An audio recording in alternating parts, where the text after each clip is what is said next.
Thank you to all our panelists and thank you, Mr. Rishi, our moderator. Once again, let's give them an applause, everyone. Thank you. And just wanted you all to make a note that when you all are leaving, or don't forget to collect the copy of the MCX Metals report from the registration desk. All right, and now we move to our next panel discussion. And this session is on lead establishing standards for India. Can we please have the AV?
May I now request our moderator for this session, Mr. Chitranjan Rege, Head Base Metals MCX, to please join us on stage, and requesting our distinguished panelists, starting with Mr. S. Ramachandra, Member, Governing Body, India Battery Manufacturers Association, Mr. Amol Mehra, President and Chief Procurement Officer, Exide Industries Limited.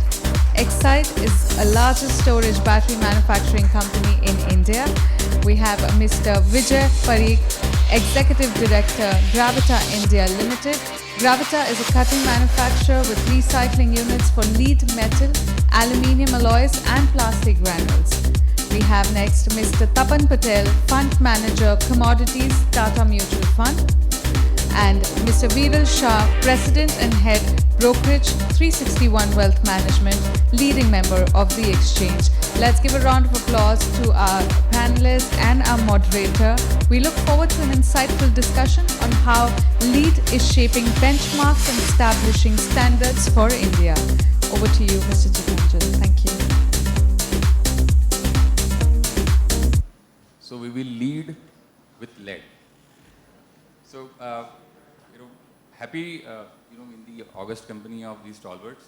We already heard Dr. Ramachandra Sahab giving us a context of what scope lies for MCX to do something right for the battery manufacturing setup. But before we carry on from there, my suggestion that we here, invite Vijay to give a perspective as to how the physical market domestically is laid out. He's one of the leading producers and he can give us a very good idea, and particular in the context when we say creating standards and the effort we have done in that direction, I think context setting will be good once Vijay gives us a perspective on how the physical market layout is.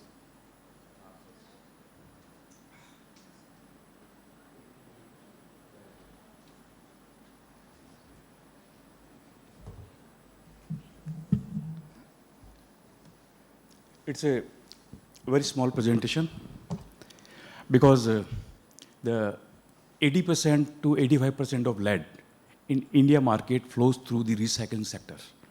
Hindustan Zinc is the only company who produce the mine lead. But let me tell you one thing, that Hindustan Zinc is producing the rural mine lead, whereas we are from the urban mine lead. The scrap is considered as urban mining.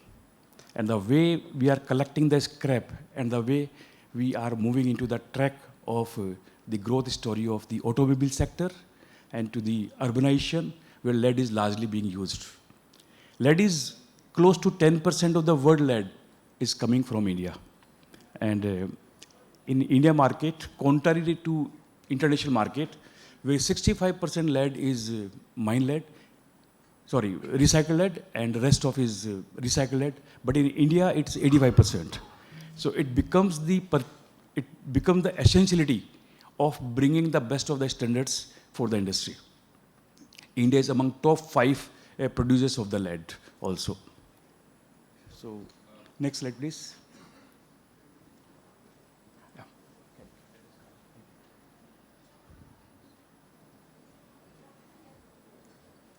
So typically, this is the usage of the lead. One is 85% of the Indian lead is used for the lead acid battery. And these lead acid battery goes to the majority of the battery goes to the automobile sector, followed with the industrial segments. Then just because of the urbanization, a lot of demand is coming up for the lead cable sheathing also. 15%, close to 9% is coming from cable sheathing, PVC stabilizers, and other markets. Some of the companies are making the lead chemicals, those being used for the pharmaceuticals as well as for the cosmetic industry also. It's an emerging area for cable sheathing. The both primary and secondary lead are widely acceptable for lead acid battery market. If we go back around 1 decade, most of the battery industries were preferring to uses of the mined lead. But in times to come, the way recycling companies has upgraded their facilities, the quality of lead, in present scenario for every application, recycled lead is competing with the virgin lead. So these are the typical statistics of the lead market, like how the lead market is in Indian market. India is net importing of the lead, whether it's in terms of lead acid battery scrap or in terms of the lead scrap. India is also exporting the lead while making some of the good value-added products. India's lead is well accepted into the entire Southeast Asia and Middle East market. So in totality, if we see, the net deficit is coming to India in terms of the basically scrap or in terms of basically raw material. So recycling companies are creating the good products, revenue for the Indian government, and also providing the lot of job opportunities in the market. So this is the, So this was the game changing. Around in 2019, we worked together as a MCX. The thought came that how we can bring the legitimacy into the pricing. Because India is a big market, North India, South India, East India, West India. The 4 markets, 4 regions, and 4 prices. So everyone was moving into the different directions. So how to bring the one price, one nation concept for the India? MCX and the producers of the lead and users of the lead, they sat on the table. One particular specification was formulated which can be accepted to every manufacturer. Because the liquidity comes at the exchange, one metal is moving through exchange. Metal is exchange being used as a reference price, then only liquidity can be moved. So we sat down onto the specification part. Those specifications were taken to the SEBI and to the BIS. Approval was taken. Although initially it took around 1.5 years closely, but after 1.5 years, everything went well and the impanel process started.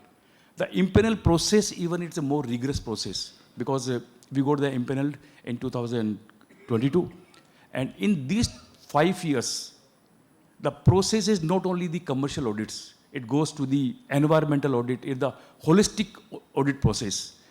So if any brand is approved by the MCX, that means that product is not only the brand approved in terms of commercial part, but it is towards the sustainability part.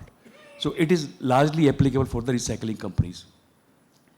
It brings the formalization into the process because in the entire metal industry, close to 30% of the metal belongs to the informal sector. Informal sector means it is coming from the scrap, no pricing mechanism for the scrap.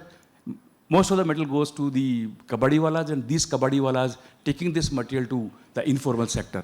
And that's why it was a necessity to formulate the price benchmarking. And we could achieve through the MCX, at least at that particular level. International market already follows the LME. So that was the also thought that if a market, if it belongs to third largest economy, and as far as metal market is concerned, we are among top 5, then why can't we have the on exchange? And once MCX is there, why can we take the reference price for the producers? In morning, we were discussing about that if we are going for jewelry shopping, then we are taking the reference of MCX. I would like to say the real your, what do you call it as, liquidity comes into the table when Kabadiwala will take the reference of MCX by buying of the raw material. Once they take the reference of that, then automatically liquidity comes. Even every Kabadiwala has the mobile. So they should refer to the, while buying the raw material, they should refer that, because today's MCX is this, I will buy copper at this price, aluminum at this price, and lead at this price. So this is my dream for the commodity. Thank you. Great, thanks. Thanks, Vijay. I mean, you couldn't have done better than what we have been trying to do.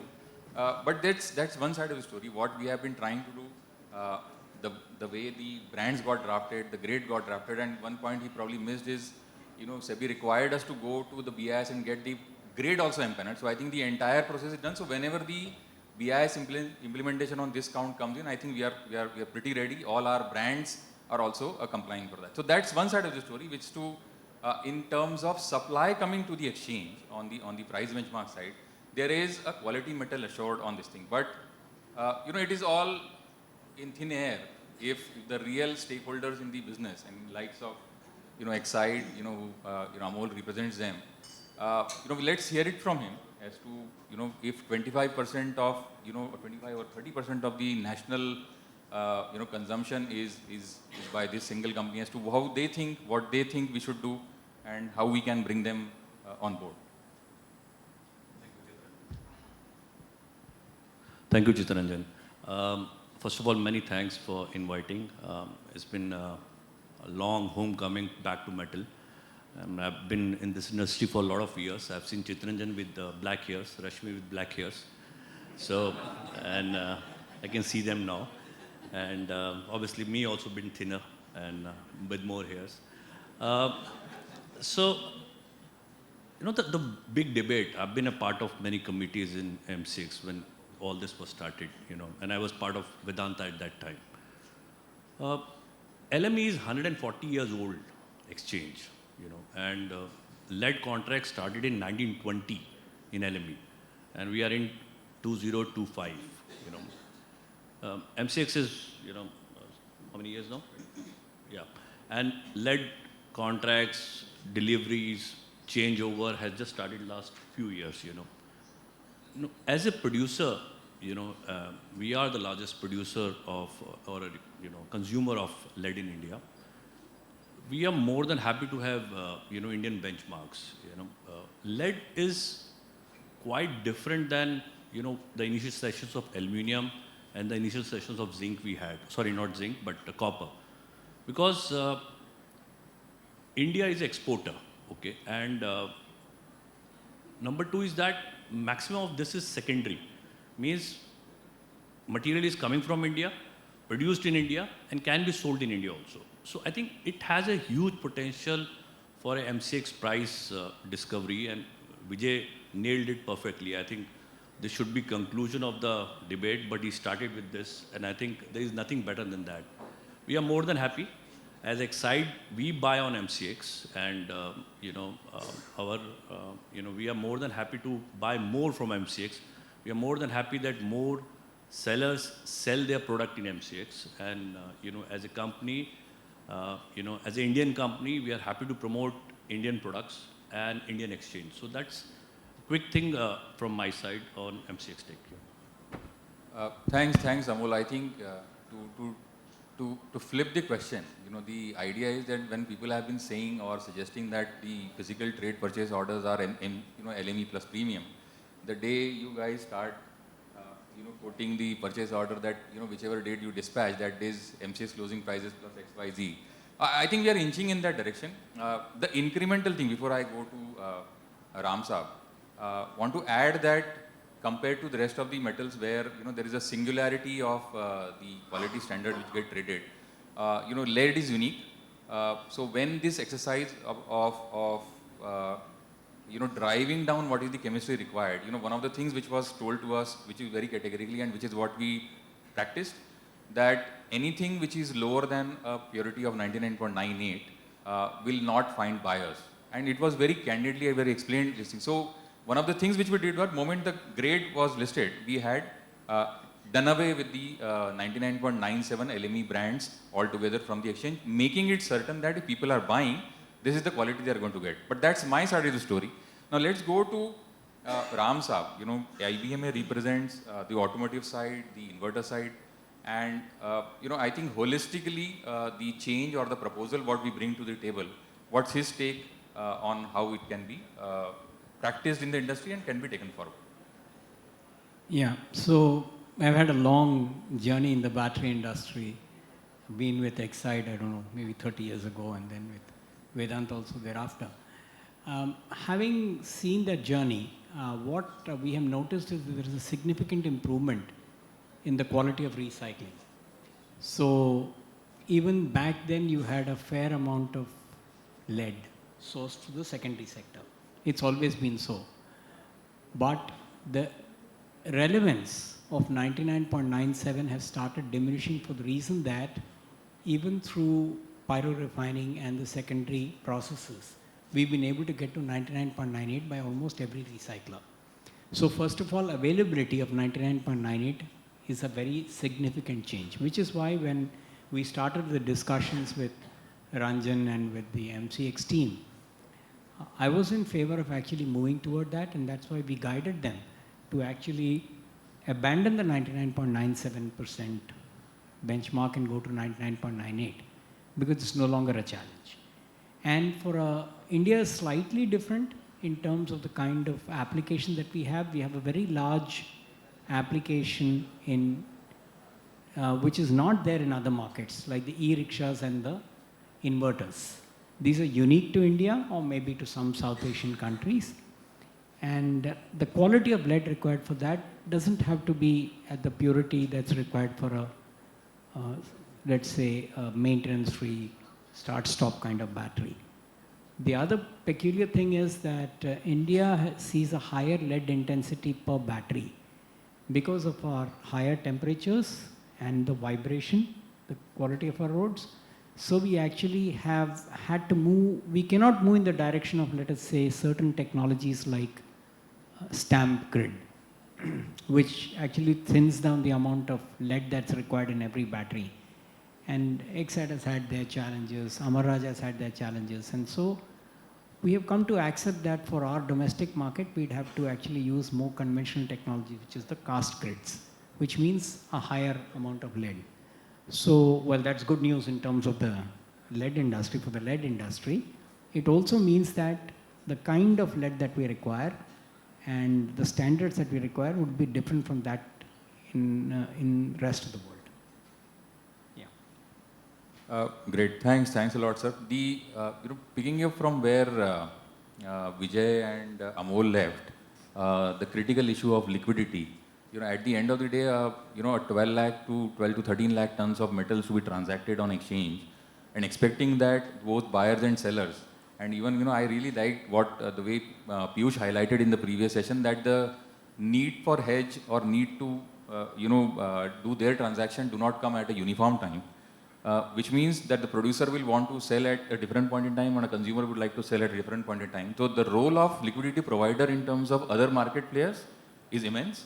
So Viral, I want you to highlight as to, for us to take or bring the liquidity on table for the industry to feel satisfied and jump at it, what is it that is required? First of all, thanks Chitranjan for that question, and thanks MCX for inviting all of us. As Kishore mentioned in the previous panel, all of us started our journeys and our careers in the commodities market way back in 2004, so very passionate about growing the liquidity and open interest and volume on the exchange. If I were to just slice and dice this, ever since MCX started with the delivery-based contracts for metals, we always thought that this was our eureka moment, that we would be able to tap all the consumers and producers to come to the exchange ecosystem for price risk management, for giving and taking delivery. And actually the first 3 years data of the exchange for all the metals, not just specifically for lead, but also for copper, aluminum, zinc, has been very positive, where the open interest and volumes were through the roof. And it's only in the last 2 or 3 years that we have seen a remarkable fall, where in fact now, if I were to just play the devil's advocate, if the position limit given to a single client is, let's say, 25,000 metric tons in aluminium and let's say 7,000 metric tons in some other commodities, we are not even hitting that as open interest. So definitely the interest to participate on MCX has gone out, and could be a variety of reasons, but I would not want to get into that. At this point in time, I think, there have been panelists before me, and in fact, the SEBI chairperson has also mentioned to allow for FPIs, because I definitely feel that what we as service providers marketed in the first couple of years was that there is an LME curve. It can be in backwardation, it can be in contango.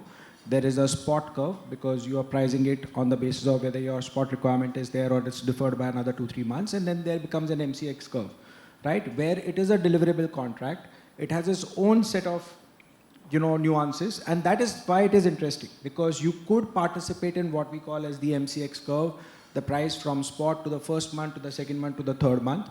And I think that after stability of all these contracts, because we are experiencing a change, the BIS standards have been imposed. It will take time for the industry to get used to it. It will take time for the liquidity to come back, the volumes to come back. I'm not disappointed with that part. But once we go there, then we require a collective effort from every set of participants. So right from starting, why FPIs are allowed, because they understand this in the global setup. They provide liquidity. There are enough and more global traders who would be excited to come and participate in the Indian markets, because they either buy or sell in the Indian markets, and they would be able to offset their risk on the exchange ecosystem. We require people like Tapan who are representing the mutual fund industry, because under the collective wrapper of a mutual fund, the tax benefits, the understanding, the collective investment vehicle part, where you are getting a mutual fund to come and participate, bring that liquidity, bring that depth, is very critical. We have experimented so much with retail set of investors, but what a mutual fund brings onto the table in terms of their ability to position this with their clients, and in fact, even taking a step back on the wealth management side, we are able to package them better to clients, right? Today, the requirement to participate in hard assets is very high. We have seen that with gold and silver on the ETF side, but take a step back, people are equally interested to participate in aluminum ETF or copper ETF or lead ETF, if at all it comes. That's another way to offset the risk. So requirement is there to grow what we call as the commercial side of the business, which is where you get the commodity traders, participants both on the consumer and the producer side to come and offset their risk. At the other end, you require FPIs to come. You require obviously the retails, and as Kishore mentioned, the HFTs to come.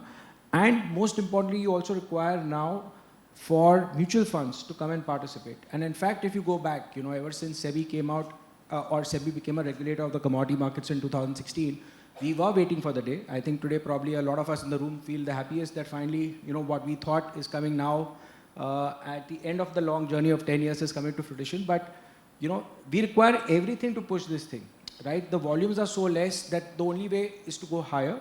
And collectively, all of us, I'm not singling out a specific thing, but collectively, all of us have to go back, have to promote that these are the things where we can develop the India curve. And some of these decisions could be radical, or suggestions could be radical, where you allow for FPIs to participate in the second month, not the first month.